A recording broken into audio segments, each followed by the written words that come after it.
Have you ever seen someone change the entire luxury industry without raising their voice, without revenge, and without asking for anything? What if I told you it all started with one woman being quietly turned away at a jewelry store? What happened next, no one saw coming. But before we dive into this powerful true story, don't forget to like, share this video, and subscribe to our channel.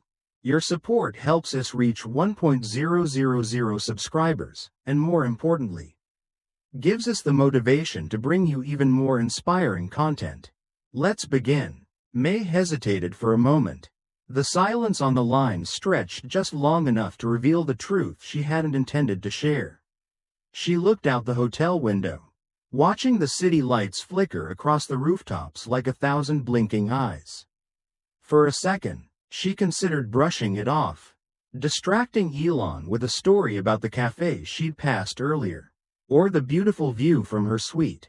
But something in his eyes stopped her. The way he was leaning in, the way he furrowed his brow just slightly, he already knew something had gone wrong. She let out a breath she hadn't realized she'd been holding.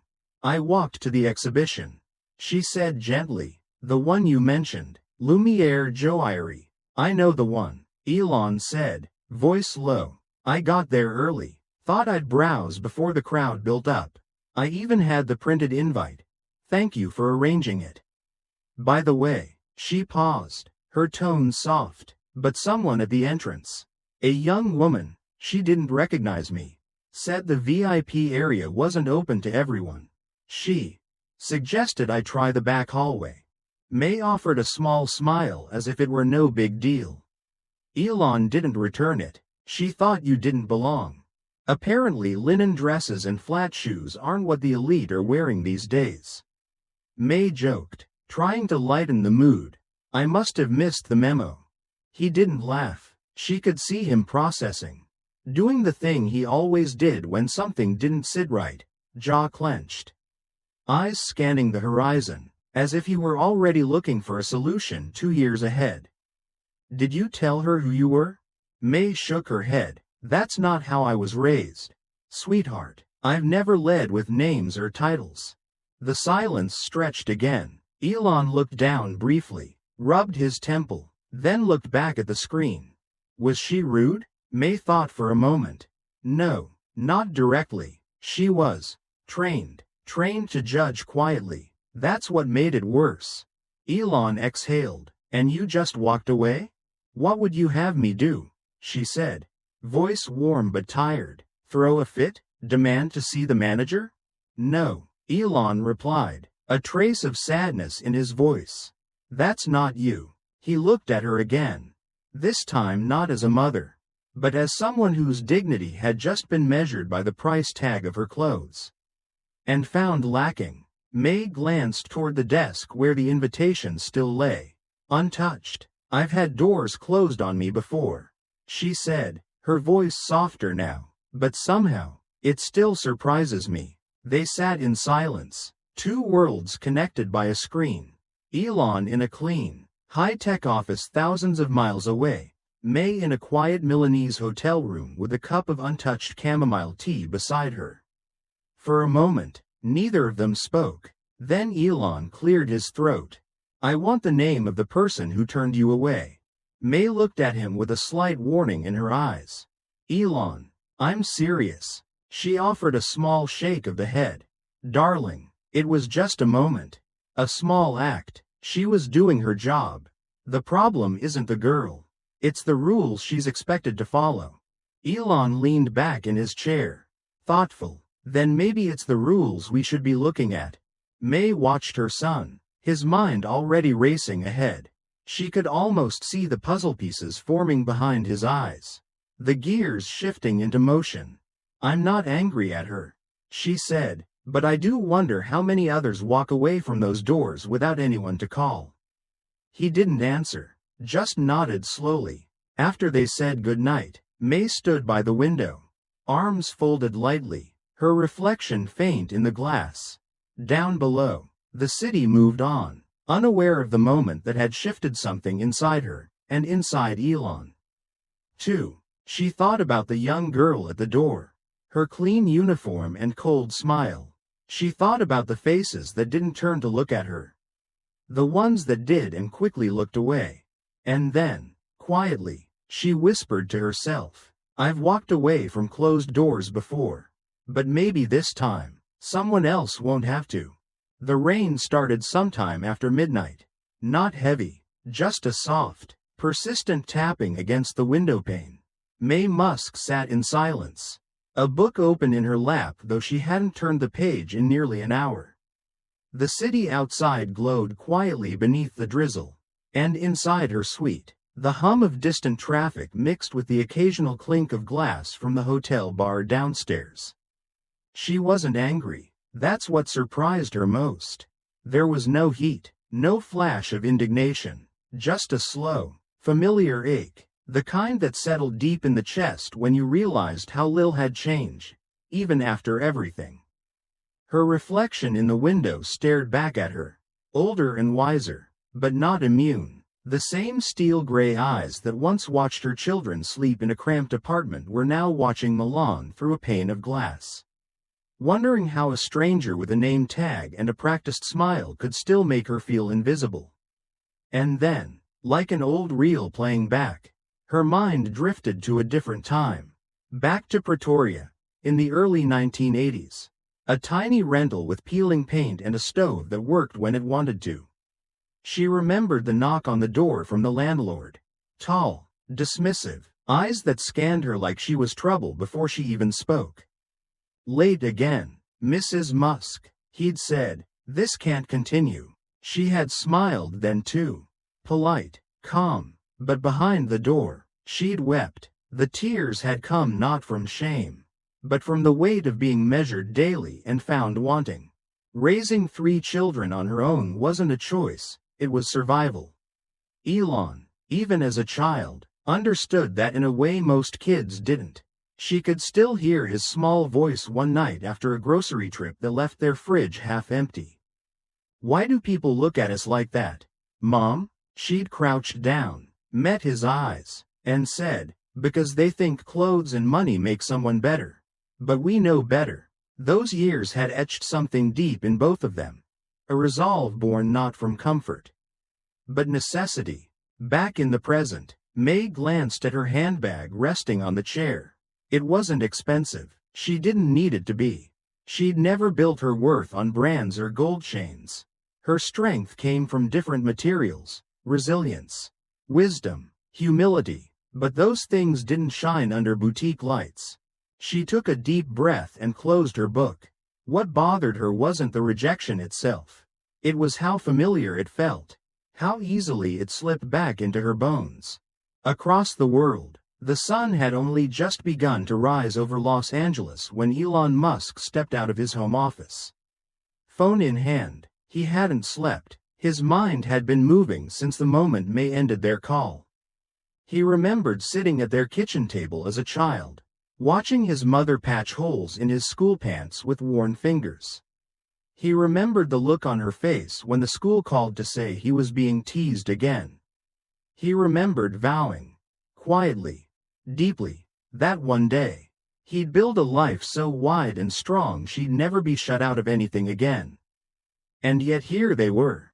He walked into the boardroom where Theo, his longtime assistant, was reviewing logistics for their next launch.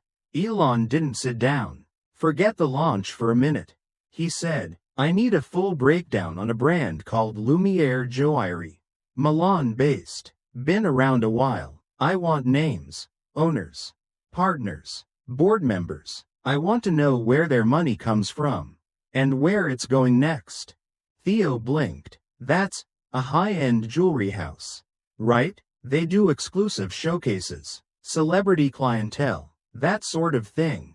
Elon nodded. And that sort of thing is exactly the problem. You want to buy it? I want to understand it. Then we'll decide. Theo knew better than to ask why. When Elon had that look, the one he wore now, somewhere between storm and strategy, it was already too late for questions. Back in Milan, the day began like any other at Lumiere.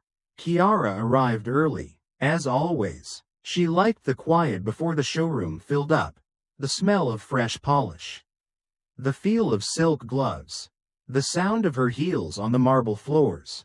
She greeted her coworkers with a smile, sipping her espresso while reviewing the day's guest list. No one mentioned yesterday. No one had to. She didn't have an appointment, Kiara said, when a colleague asked casually about the scene near the entrance. No stylist, no visible brand. You know how it goes. The others nodded. They did know. The standards were never written down, but they were understood. You didn't have to say out loud who belonged and who didn't. It was in the tone, the glance, the way the door opened for one person and stayed closed for another. Kiara didn't feel guilty. In her mind, she was preserving the brand, and the brand had an image to protect. But far away from Milan's polished glass and velvet ropes, the groundwork for something different had begun. By evening, Elon had 3 investor calls scheduled, 2 legal teams on alert, and a folder already growing with articles, financial records, and social media data related to Lumiere. He looked down at his screen, saw the name of the showroom director, Vittoria De Luca, listed under board signatures. His fingers hovered over the keyboard. Something in him stirred. Something deeper than business or branding. This wasn't about a corporate shift. This was personal. The same systems that once told his mother she wasn't qualified to rent a home were now deciding who was worthy of a bracelet. And maybe, just maybe, it was time those systems were redesigned. The morning sun spilled through the tall windows of the hotel suite as Elon Musk stirred her tea. Staring at the heavy envelope on the table, it was unlike anything she'd received in years. Thick, cream-colored, with embossed gold trim and the faintest scent of jasmine when opened. Her name was handwritten in precise calligraphy across the front. Inside, the card read, "You are cordially invited to the Radiance Showcase at Lumiere Joaillerie. Formal attire requested. Entry by invitation only." May read it twice, then a third time. It didn't make sense. She hadn't reached out, hadn't complained, hadn't asked for any special treatment. And yet here it was. This elegant olive branch wrapped in formality. She looked toward the window and let out a breath. "Elon," she muttered, not needing confirmation. "What on earth are you doing now?" She didn't call to ask. After all these years, she knew how he operated. If he'd sent it, he had a plan, and asking questions would only delay the inevitable. Still, she wasn't sure what role she was supposed to play in it. All she knew was that something was unfolding, and she was now, officially, part of it. Across town, preparations for the Radiance Showcase were in full swing. Inside Lumiere's marble halls, floral arrangements were being perfected to the centimeter. Champagne flutes were lined in rows, sparkling beneath crystal chandeliers. Staff members rehearsed greeting protocols, timing the flow of arrivals, making sure no guest waited longer than 30 seconds to be acknowledged. In the middle of it all stood Kiara, clipboard in hand, eyes scanning names. When she reached the bottom of the updated guest list, her brow furrowed. "Elon Musk?" she said aloud. A coworker glanced over. "You know her?" Kiara gave a short laugh. "She's the woman I turned away last week. Said she didn't look like she belonged." Her colleague raised a brow. "Well, apparently now she does." Kiara didn't like being second-guessed. Something about this felt off. People didn't just show up on guest lists out of nowhere. Not without someone pulling strings. She glanced toward her manager, Luca, who was on the phone near the showroom entrance. "Did you approve this?" she asked him when he hung up. He shrugged. "The invite came from someone on the board. Higher than us. Just smile and greet her politely." Kiara nodded slowly, her mind already racing. Something told her this wasn't a coincidence. But she didn't know the half of it. Elsewhere in Milan, Elon Musk sat in a quiet corner of a private office. A secure laptop open in front of him. He wore no suit, no tie. Just a simple black shirt and jeans. The building was owned by a holding company that, as of this morning, had quietly acquired a controlling interest in Lumiere's property lease. The transaction was done through intermediaries, keeping his name far from the paperwork. But make no mistake, he now held the keys to Lumiere's future. Not symbolically, legally. Theo entered the room carrying a slim folder. The renovations you requested to the upper floor can begin within 72 hours. And the press has been told the building is under routine maintenance. Elon nodded. And the event? Security is confirmed. Photographers are ready. The guest list has been finalized. May's name is there, just as you asked. Elon leaned back in his chair. Good. Now we wait.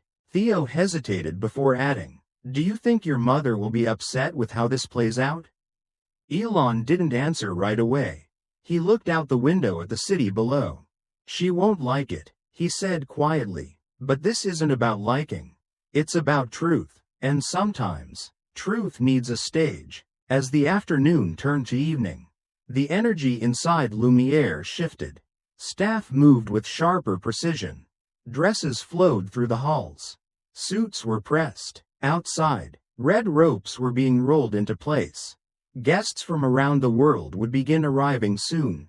Actors, heiresses, designers, influencers. It would be a spectacle of shine and whispers, of cameras and cocktails. And in the middle of it, May Musk would walk in wearing the same elegance she always had, unbought and unbranded. Back at the hotel, May stood in front of her mirror, holding up the black dress she'd packed out of habit more than expectation.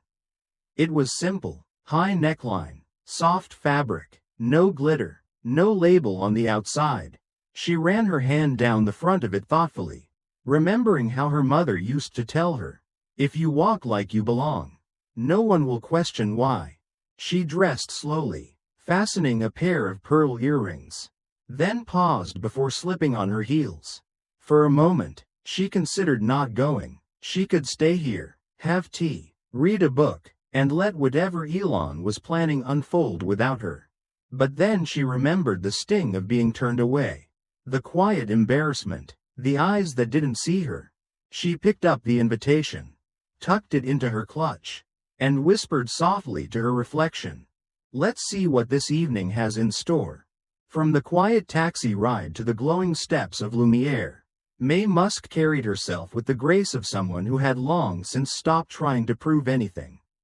The driver had offered a kind word when he opened her door, and she had smiled with a gentle nod, as if to say thank you, not just for the courtesy, but for the human decency. Outside the venue, flashbulbs popped like tiny thunderstorms. The marble steps leading to the boutique glistened under strategically placed spotlights. There was an energy in the air, crisp and expectant, like a curtain about to rise.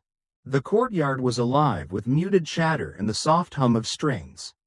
Violins played notes that were meant to impress, to soothe, but also to remind everyone that this was not an ordinary gathering.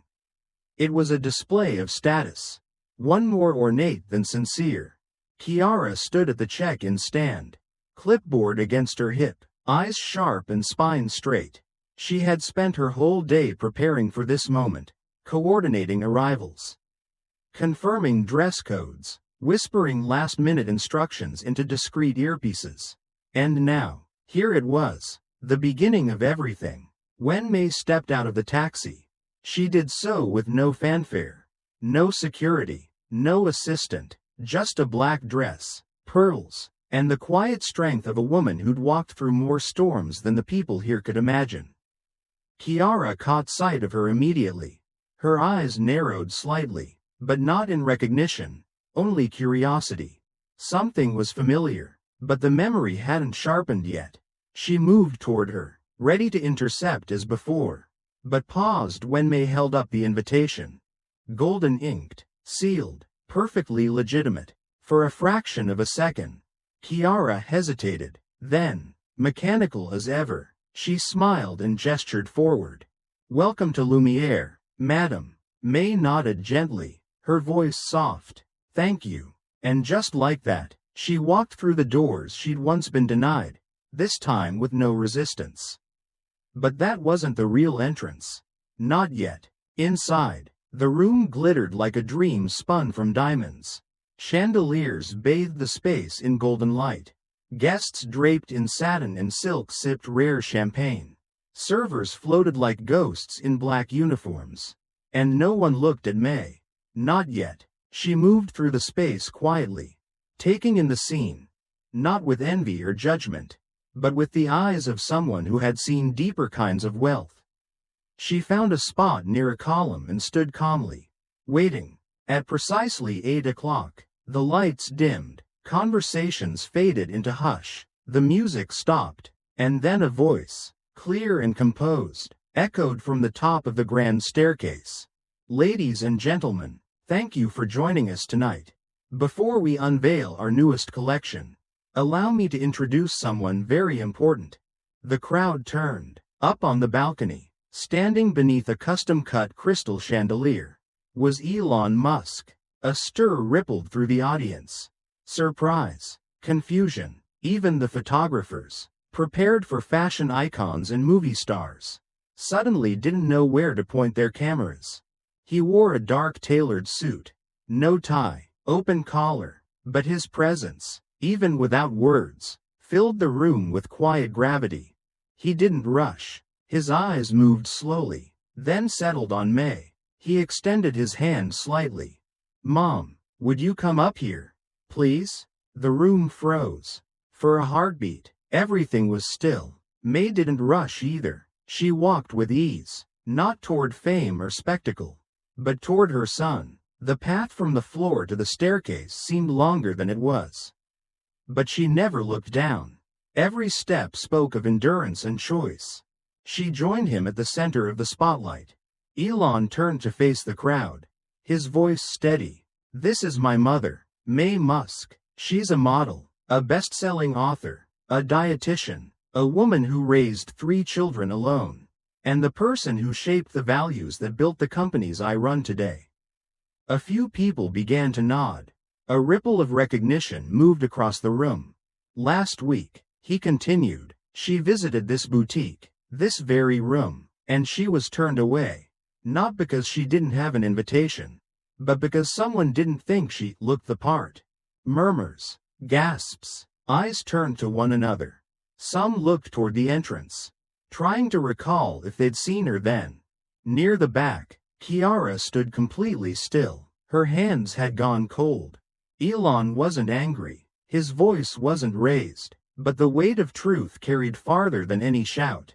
"This isn't about pointing fingers," he said. "It's not about punishment. It's about asking one very important question. What have we made luxury into? If it only opens its doors to the people who already have the keys." He paused, letting that hang in the air. "I didn't acquire Lumiere to dismantle it. I acquired it to reimagine it. To open the windows in rooms that have been locked for too long. To make it a place that sees dignity, not just design." There was silence at first. Then, quietly, a few people clapped, unsure. Then more joined in. But it wasn't the applause that changed the room. It was May. She stepped forward gently, placing a hand on her son's arm, then turned to face the guests. "I didn't come here to shame anyone," she said, her voice calm, clear. "I came because I believe we all carry blind spots, myself included, and it's only when we're willing to face them, not with anger, but with honesty, that something better can grow." There was no bitterness in her tone, no heat, just truth wrapped in grace. "I've spent most of my life being told where I don't belong. And I've learned that sometimes, belonging isn't about being accepted, it's about showing up anyway." She smiled, softly. "And if my being here makes even one person feel like they're seen, then tonight is worth it." The room didn't cheer. It breathed, deeply, like something long held had finally been let go. Kiara lowered her eyes, slowly. Her shoulders dropped. A knot inside her began to untangle. May Musk hadn't just entered the room. She had changed it. By sunrise the next morning, the city of Milan awoke to something it wasn't expecting. A media storm. Polished and piercing, international headlines stretched across glowing screens like banners in a new parade. One after another, they echoed the same message with subtle variations, but all told the same truth. Elon Musk buys luxury brand after mother was discriminated. Elon Musk redefines luxury to honor dignity over appearance. May Musk's quiet grace reshapes a century-old icon. Video clips from the previous night, especially the moment May stood beside her son, played on repeat, her soft-spoken but grounded voice saying, "We all carry blind spots," resonated in a way that few scripted speeches ever had. Even late-night hosts in the US made room for a rare tone shift, less sarcasm, more reflection. Social media did what it always does. But this time, with a curious twist, the hashtags weren't angry or mocking. They were celebratory, thoughtful. Women across the globe, particularly those over 50, began sharing stories of being ignored at makeup counters, dismissed in showrooms, talked over in meetings. They wrote about May with gratitude. One tweet read, "She didn't yell, she didn't break anything, she just stood there with grace and rewrote the room." And it caught fire. Back in the Lumiere offices, the mood was anything but celebratory.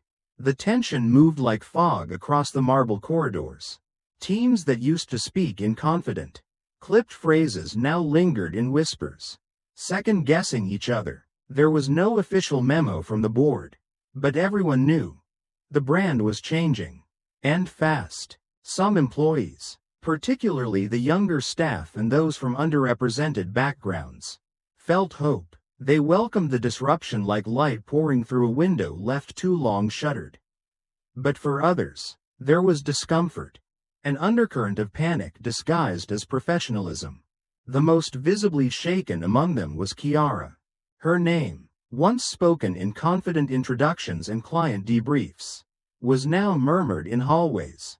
It had somehow leaked to the press, not directly, not maliciously, but enough. Her LinkedIn profile flooded with comments, both supportive and scathing. She tried not to read them. She failed. She stopped wearing her high heels, choosing flats to avoid the clicking sound that always turned heads. She walked with her shoulders lower, avoiding the mirrors in the hallway. Her manager, Claudio, a man with more years in PR than design, tried to reassure her during a closed-door meeting. "Am I going to be fired?"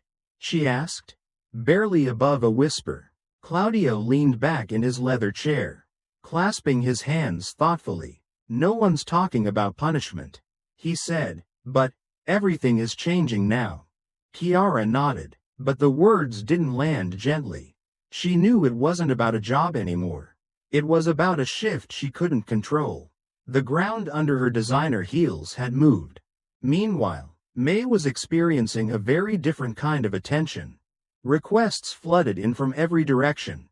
Daytime talk shows, women's leadership summits, international forums. People wanted her to speak, to share, to inspire, but she declined them all. In one email, she wrote back simply, "I don't want to be known for being turned away. I want to be remembered for how I walked back in." It became a quote that would hang in workplaces and women's groups for years. In California, Elon moved quickly. Meetings were called, teams mobilized. He named the next phase of the initiative, the Radiance Project. No press conference, no launch party, just action. One of the first measures, 20% of Lumiere's annual profits would go toward supporting single mothers in launching small businesses. May didn't know about this until it was already underway. Elon didn't do it for applause. Next, a complete overhaul of staff training across all boutiques worldwide. Not just the typical customer service sessions, but programs led by psychologists and advocates, focused on recognizing unconscious bias and the quiet ways exclusion shows up in daily habits. And finally, a bold new program, Everyday Radiance.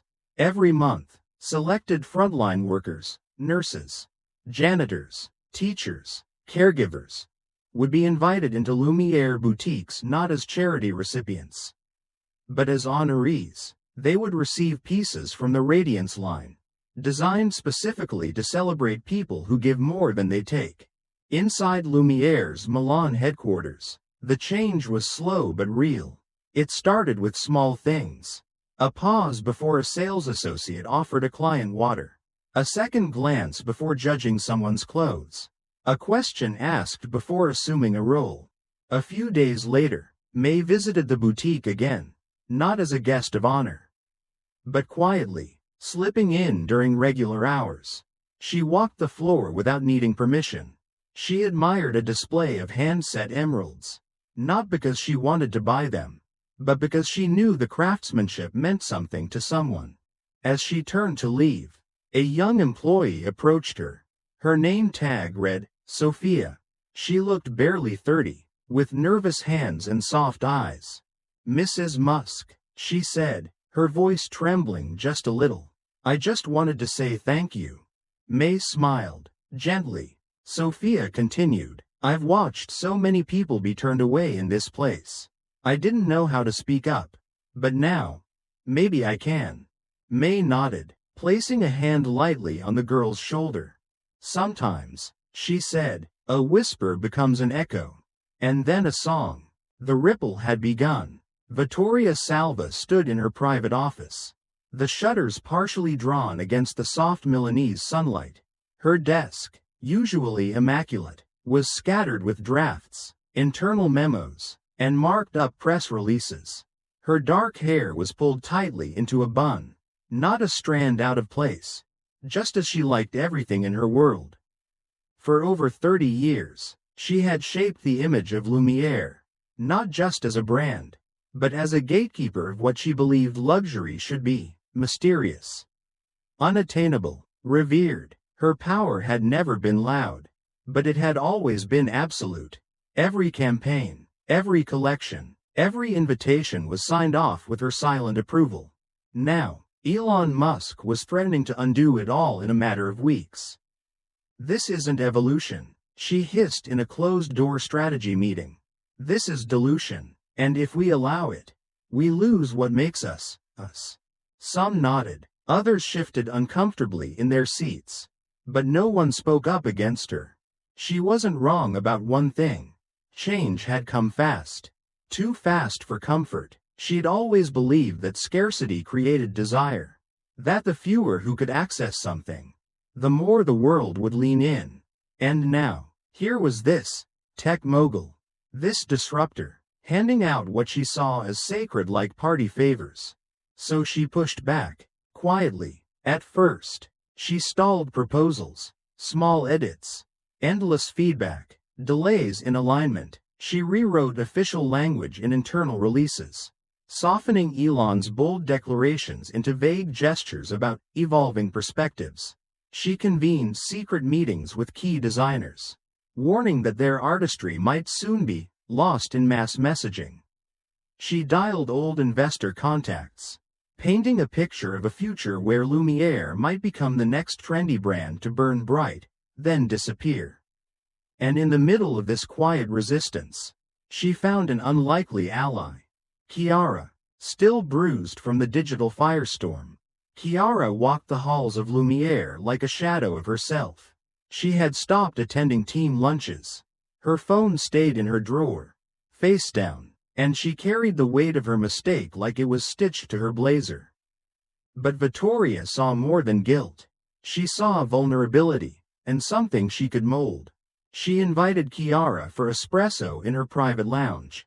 A rare gesture. "You've been unfairly scapegoated," Vittoria said, her tone smooth. "You acted in line with our image, with our values." Chiara blinked, uncertain. "I wasn't trying to be cruel. I didn't know who she was." "That's not the problem," Vittoria replied. "The problem is that now, people are trying to redefine what elegance looks like.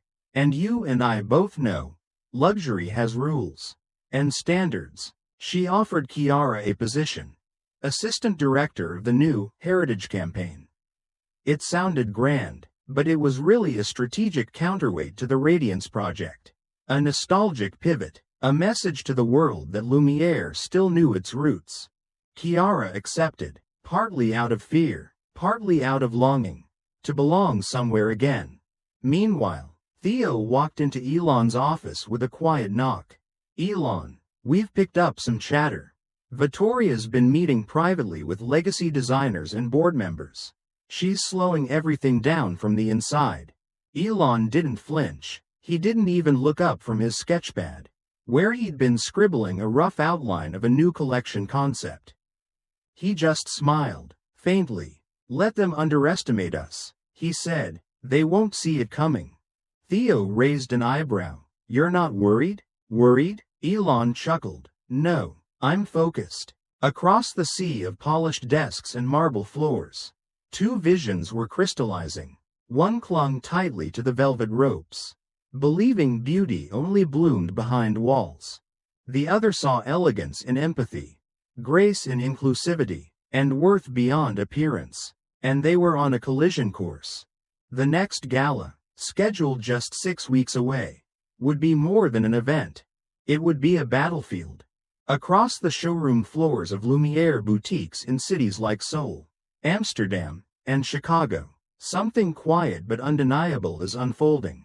It doesn't come with press releases or grand declarations. It comes in the form of eye contact, in softened greetings, in a pause long enough to actually listen. At the boutique in Berlin, a middle-aged man walks in wearing jeans and a windbreaker. His sneakers are worn. The staff greet him warmly anyway. They ask if he'd like a glass of water. One of them, a young associate named Layla, notices his nervous glances at a display case of cufflinks. She says gently, "You're welcome to try anything that catches your eye. We're glad you're here." The man smiles, a little surprised. He explains he's looking for a gift for his son, who just became the first in their family to graduate college. Later that evening, Layla posts about the encounter. No names, no photos, just a story about what real elegance looks like. This shift, subtle and human, is spreading. In Bangkok, a boutique hosts an evening event for teachers from local schools. There's no product push, no PR campaign, just candles, tea, and a quiet moment to say, "Thank you." In Toronto, a store manager starts a tradition of writing handwritten notes to customers who supported the store for years, even if they've never spent lavishly. None of these things were part of a formal rollout. They were sparked by one woman standing with quiet dignity, and one man refusing to let the world look away.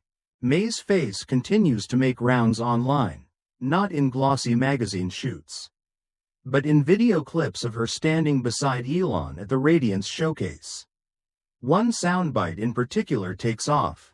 "Wealth fades, dignity doesn't." The quote ends up on murals, on tote bags, on the bios of thousands of women across Instagram and Facebook.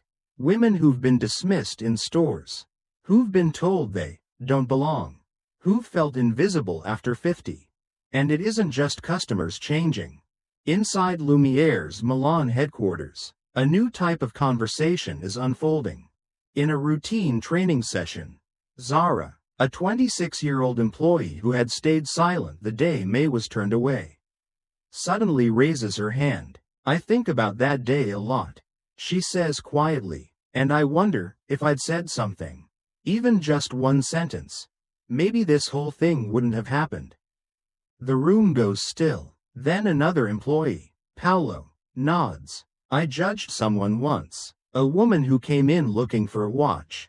I assumed she was just browsing. Turned out, she was buying a retirement gift for her husband. I treated her like she didn't matter. She still bought it, but she didn't smile once." Stories begin pouring out. Regret, shame, realizations. Word reaches Elon. He doesn't send out a memo. He doesn't create a performance metric.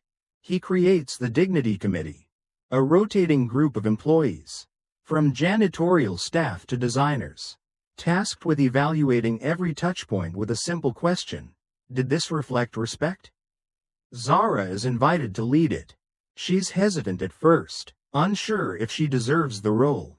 But May reaches out with a message. Courage isn't being perfect, it's choosing better the second time. Zara accepts. In the weeks that follow, even some longtime skeptics begin to soften. Luca D'Angelo, a well-known designer famous for his icy persona and a clientele of oil tycoons and aristocrats, surprises everyone when he offers to create a piece for the Radiance collection. When asked why, he shrugs. My mother was a public school teacher in Sicily. She used to save her best earrings for parent-teacher night. This feels like honoring her. The Radiance collection is no longer just a project. It's becoming a movement, but not all are celebrating. Inside her office, Vittoria watches the momentum grow and feels the floor shift beneath her.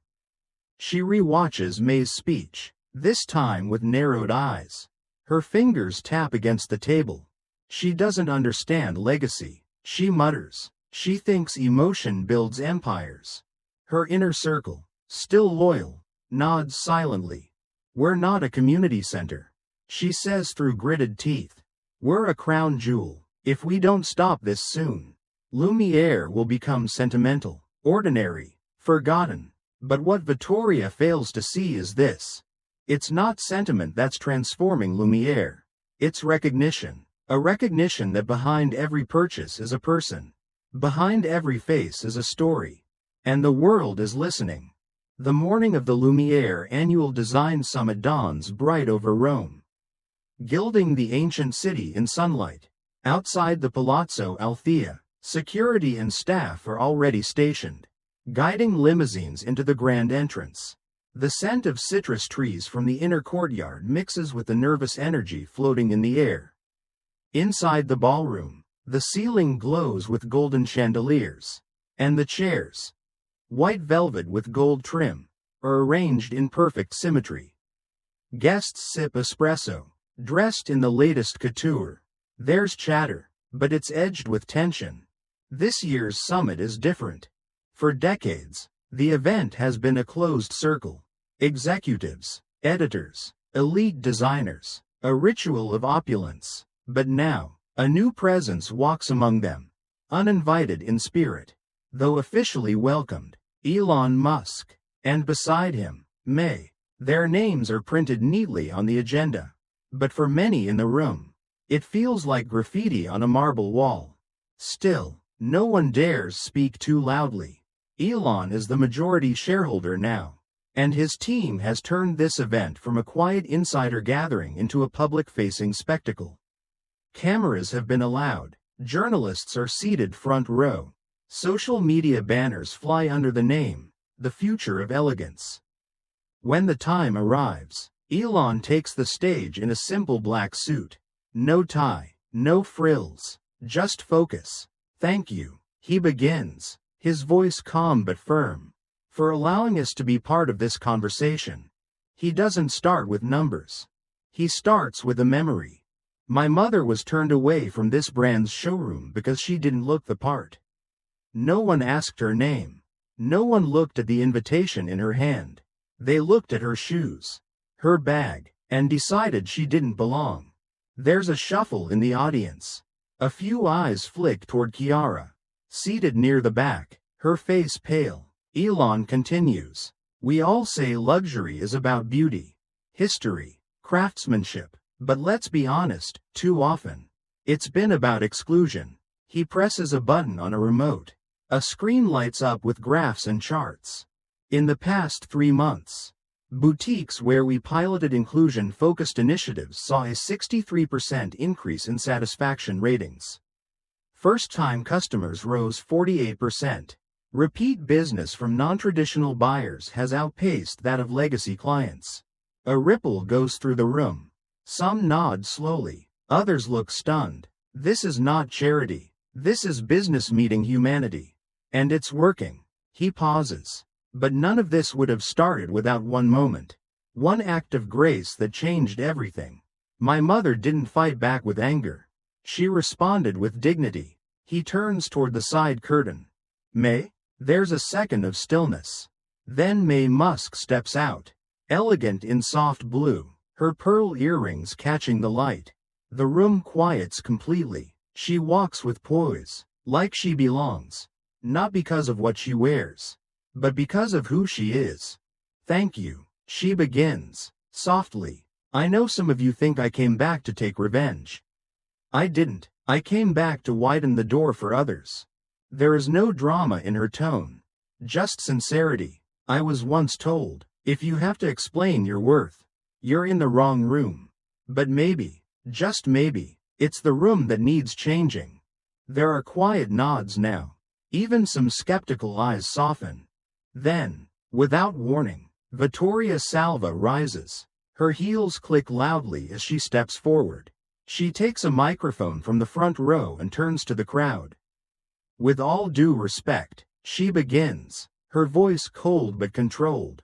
This isn't a place for social experiments. We are not a platform. We are luxury. We set the standard, not chase it. She turns toward Elon and May. If we open the doors to everyone, then who are we? If anyone can feel like they belong, then what makes us aspirational? Gasps ripple through the room. Some shake their heads, others whisper. The tension tightens. May waits. She doesn't interrupt. Then, with calm grace, she speaks again. Who decides what anyone means? The room stills. If aspiration means someone else must feel less, is it still worth aspiring to? There's a beat of silence. Then, one pair of hands begins clapping. Another joins. Then rows upon rows rise to their feet. A standing ovation builds, not because of power, not because of wealth, but because something unspoken has been said out loud. And once heard, it cannot be unheard. Cameras flash. Reporters type furiously. Phones record. Vittoria lowers her mic slowly.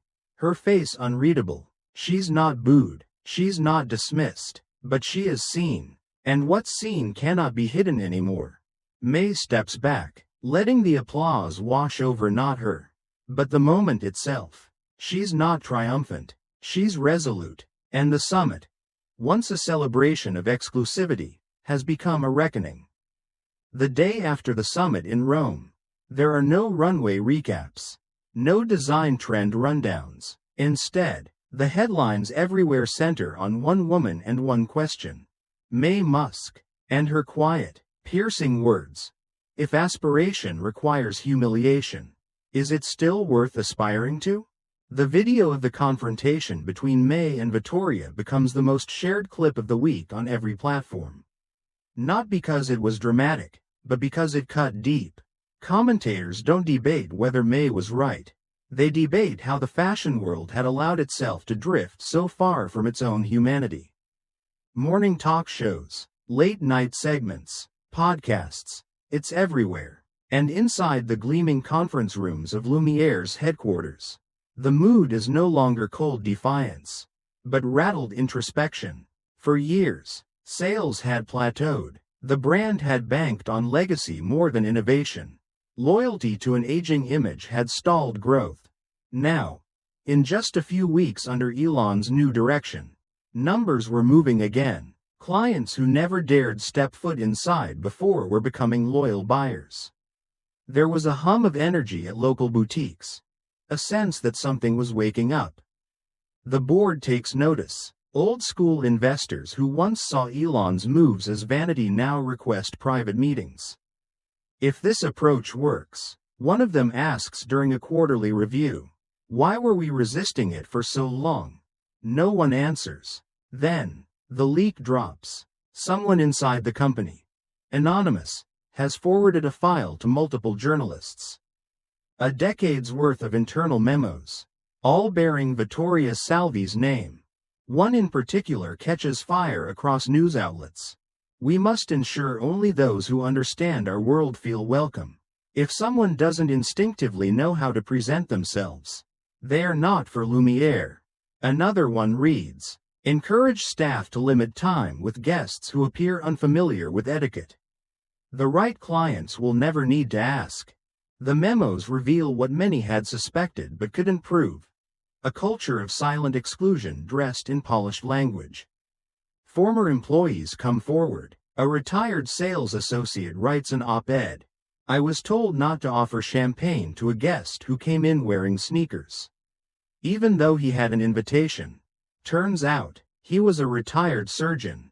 We lost him. I've regretted that for years. Another boutique manager admits, we used to whisper warnings through earpieces when someone looked off-brand. The shame didn't hit me until I watched Musk speak. At Lumiere headquarters, Vittoria is summoned to an emergency board meeting. She arrives in a tailored navy suit, calm on the surface, but her usual quiet command is missing. For the first time in years, she walks in without allies at her side. Elon is there, but he doesn't dominate. He lets the silence speak first. A shareholder, one who had defended Vittoria months before, clears her throat and reads aloud one of the leaked memos. If people like her get through the door, we lose control of the narrative. Another adds, you wrote this the week after Musk was denied entry. Vittoria holds her chin high. I protected the brand, she says. I did what we always did. But this time, it's not enough. A quiet voice from the corner, belonging to one of the youngest members of the board, replies, and what we always did is no longer good enough. There's no shouting, no courtroom drama, just a pause. Then papers passed, a final vote, and Vittoria, the face of Lumiere's past, steps down. The press release is diplomatic. Retirement to pursue personal projects. But everyone understands what really happened. Outside the corporate tower, May receives a message on her phone. She reads it while sitting on a shaded balcony, sipping tea. It's from a former regional manager. She's never met him. The message is short. I once told a man not to bring his mother into our boutique because I thought she wouldn't feel comfortable. But the truth is, I didn't want to feel uncomfortable. You've held a mirror up to us. And I finally looked. May closes the message slowly. No fanfare, no speeches, just a quiet sigh. The mask had been lifted. The old script tossed aside. What had once been hidden behind polished storefronts and perfect lighting was now fully exposed. And it couldn't be unseen. The dust settled not with silence, but with softness. In the weeks that followed the global ripple effect, the headlines gradually faded, replaced by quieter stories about mentorship, about growth, about grace. Musk found herself at the center of something she had never sought, a movement. And yet, she did not use the platform to burn bridges or name enemies. She used it to plant seeds. Interviewers came, one after the other, hoping to draw her into scandal or bitterness. One asked, do you feel vindicated now that Vittoria's gone? May smiled gently and replied, justice isn't about someone losing. It's about everyone learning. That line made the front pages again, but this time, not for its fire, for its calm truth. Around the world, women, especially those in their 50s, 60s, 70s, felt seen, not pitied, not tokenized, but seen, for their experience, their resilience, their worth. Elon, proud but quiet, offered May the position of honorary chairwoman of the Radiance Project. She accepted, but only with a simple condition. We need to do more than change stores. Let's change lives. Create a mentorship program for women over 50. Those who feel invisible in industries that prize youth over wisdom. The board approved it unanimously. Soon after, Zara's Dignity Committee was made a permanent fixture.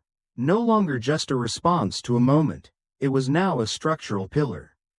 And other luxury brands, once watching skeptically, began implementing similar systems, some out of a genuine shift, others out of fear of falling behind. But even imitation was a sign. The tide had turned. Back in Milan, Chiara worked quietly in a reduced role, no longer on the front lines. Her days were filled with inventory audits, backroom planning, and polite distance. One morning, she asked her supervisor if she could meet Musk, just once. Privately, the request was passed along. A week later, May arrived, No press, no entourage, just May, holding a thermos of tea, waiting at the staff lounge. Kiara stood when she entered, nervous, unsure how to begin. "I was wrong," she said before even sitting down. "I saw your shoes, not your story. I didn't know how much damage a glance could cause." May didn't lecture. She didn't even flinch. She simply nodded and replied with a voice that held years of understanding. "What matters now is that you know." That was it. Kiara joined the Radiance Outreach Program as a volunteer the next week.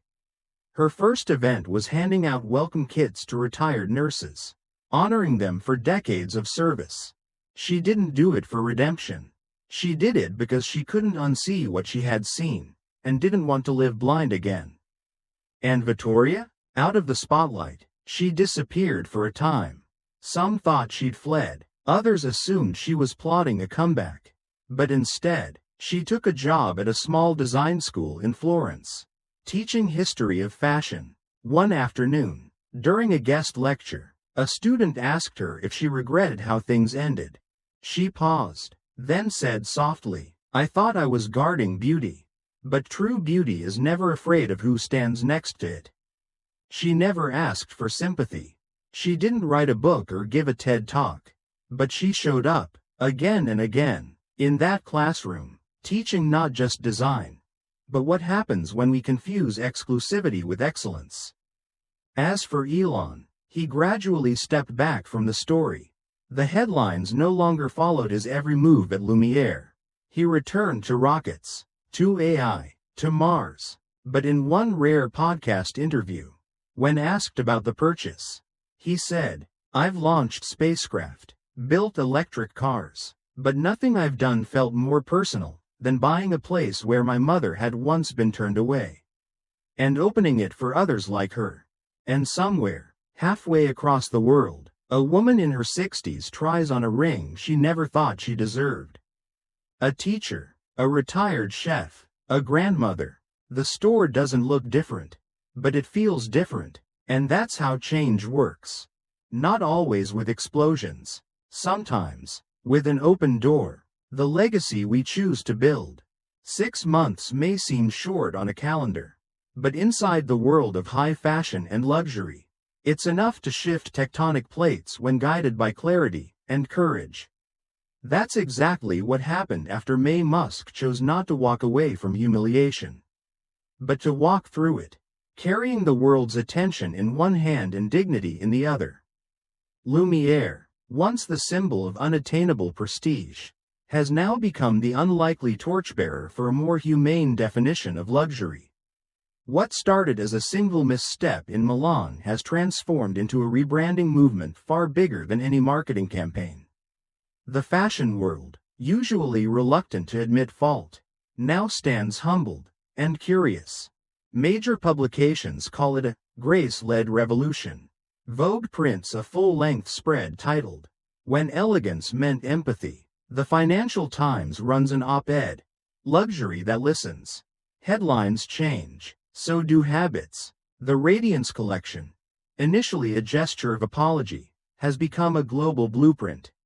Stores under its banner now open not just in elite capitals but in neighborhoods where fine jewelry was once seen as unreachable. The first Radiance boutique opens in Soho, New York, the second in Shibuya, Tokyo, the third, poignantly, opens in Cape Town, a nod to May's early life in South Africa.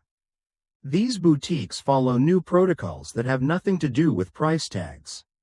There are no guards at the entrance. No side eyes for canvas bags or scuffed shoes. Each guest is welcomed like someone who matters, because they do. Sales associates receive weekly reflection training, not just on customer service, but on bias awareness, dignity-first dialogue, and storytelling. The Radiance profits? A substantial portion now funds a global foundation supporting single mothers, retired caregivers, and women over 50 re-entering the workforce. There are grants, business incubators, housing subsidies, and mentorship. May, true to her promise, oversees the mentorship program herself, coaching, listening, guiding, She doesn't pose for photos unless asked. She prefers handwritten thank you notes over press releases.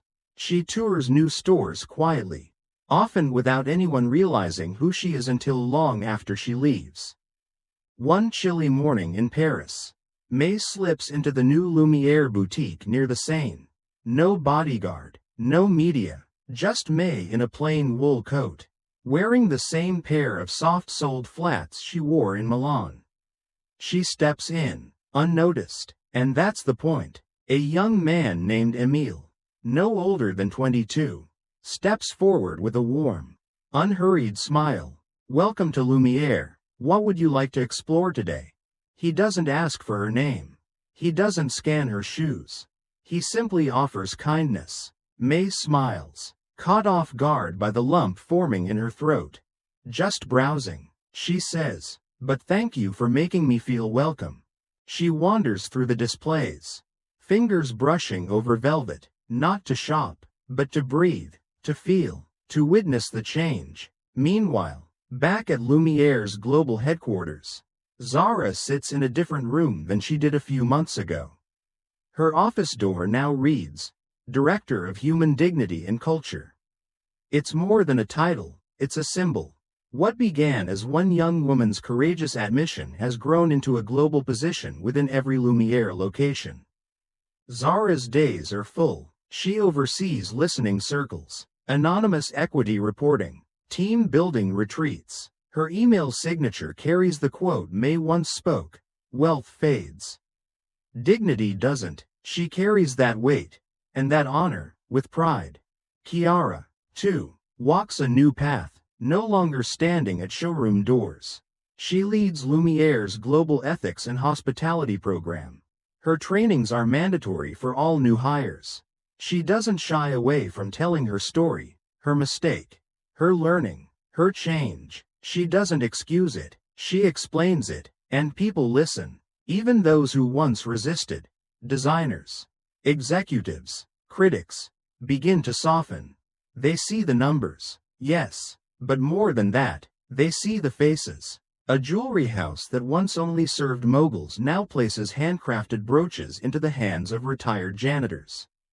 Hospice nurses, school librarians, not as charity, as celebration. The unexpected trickle-down spreads far beyond Lumiere.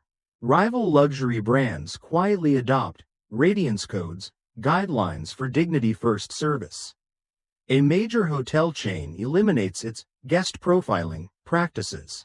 3 Michelin star restaurants update dress codes and now greet guests by their names, not their shoes. Design schools begin integrating a new curriculum, compassionate curation, co-developed by Zara and May. One professor tells his students, "Design used to be about who we wanted to attract. Now it's about who we don't want to exclude." And what about Vittoria? No longer holding titles or command. She stays mostly out of the press. Yet one evening, during the annual Radiance Gala held in Rome, she arrives. No red carpet entrance. She doesn't speak on stage. She doesn't wear a gown stitched in status. She sits quietly near the back, hands folded, listening. As May is called up to receive a Lifetime Dignity Award, the crowd rises in applause. And in that moment, Vittoria stands too, not as a protest, as a recognition. Their eyes meet, just for a second. No words pass between them. But something does. Something silent, something final, and something free. When dignity becomes the dress code, the sun rises gently over Pretoria, casting golden light on a small corner of the city where something remarkable is about to unfold. Not just a store opening, but a story returning to its roots. It has been exactly 1 year since May Musk stood calmly beneath the chandelier in Rome, asking a room full of industry giants a single unshakable question. Today, she stands again, this time not in heels on marble, but in sandals on sun-warmed brick. The crowd is smaller, more ordinary, and somehow, more important. The new Lumiere Radiance Boutique in Pretoria doesn't boast vaulted ceilings or Swarovski installations. Instead, It's a blend of elegant restraint and local soul. Woven baskets from township artisans hang next to polished glass display cases. The scent of jasmine drifts in from a garden maintained by community volunteers. There are no velvet ropes, no guest lists, only neighbors. May, now nearly 80, stands with her family beside her. Elon, quiet as ever when not in front of cameras, holds a simple pair of scissors. Her daughter Tosca is there, her hand on her mother's back. Grandchildren laugh nearby, tugging on programs and biting into muffins baked by local vendors. A small podium has been set up, though May doesn't walk toward it. She prefers to stand within the group. The ribbon is cut without fanfare, just a clap, a cheer, and a deep exhale that seems to belong to the entire city. Inside, the boutique is unlike any other in the Lumiere portfolio. No suits, no scripts, just soft music, warm lighting, and smiles that rise from real welcome. Every staff member was selected not by resume polish, but by their history of community service, empathy, and kindness. The centerpiece of the space is not a diamond. It's an exhibit called the Wall of Doors. Visitors are drawn in, first by curiosity, then by stillness. Each antique door is mounted upright, lacquered and restored from homes, schools, and churches across the globe. Beneath each one, a brass plate tells a story, not of celebrity, but of humanity. One door belonged to a nurse in rural Colombia who used her life savings to buy her mother a bracelet after surviving a heart attack. Another came from a Detroit school where a teacher was gifted a pendant by her class after 3 decades of quiet service. A smaller door, blue and chipped, came from a refugee shelter in Greece, where a young boy once peeked through, watching his mother receive a gift she never imagined she deserved. Every story is different, but every story begins with exclusion and ends with dignity. Above the installation, in brushed brass lettering, reads, "Dignity is not a luxury. It is the foundation upon which all true beauty stands." The guests stand around in silence, reading, wiping eyes, smiling. No one speaks, and no one needs to. Later, May is asked to give a few words. She declines the podium again and simply turns to the group, her voice steady. "We didn't just open a store. We opened a door, but doors swing shut if no one walks through them. Each of you, every time you greet with kindness, choose curiosity over judgment, see value before labels. You lay another stone on this bridge between worlds." She pauses, letting the words settle like warm tea in a cold room. It's not a perfect world, but this is a start. A place where beauty bows to dignity, where status steps aside for soul. Then, she adds with a soft laugh, "Besides, it was never really about jewelry." Elon, standing nearby, finally speaks, his voice quiet but firm. "It was about her, and everyone like her. And for the first time, the applause is not polite, it is personal. Because the people in this crowd have felt unseen, unheard, underestimated, and now, they are not just invited, they are home." As the sun begins to set, the event winds down, food is shared, conversations bloom, strangers become neighbors, and May, always the last to leave, makes one more slow walk through the boutique. In the corner, a little girl in a yellow dress watches her carefully. She tugs at May's sleeve, eyes wide. "Are you the lady who made the store kind?" May kneels slowly, taking the girl's hand in hers. "No, sweetheart," she says with a smile that reaches through time. "That was all of us." So what really makes a place luxurious? The price tag? Or the way people are treated when no one's watching? Maybe true elegance has less to do with labels and more to do with how we value each other. What do you think? Have you ever witnessed quiet kindness change a cold system? Let us know in the comments below. And if you found this story moving, don't forget to subscribe to Covert Truths, where every week, we uncover hidden stories that challenge the way we see justice, power, and humanity. Until next time, stay kind, stay curious,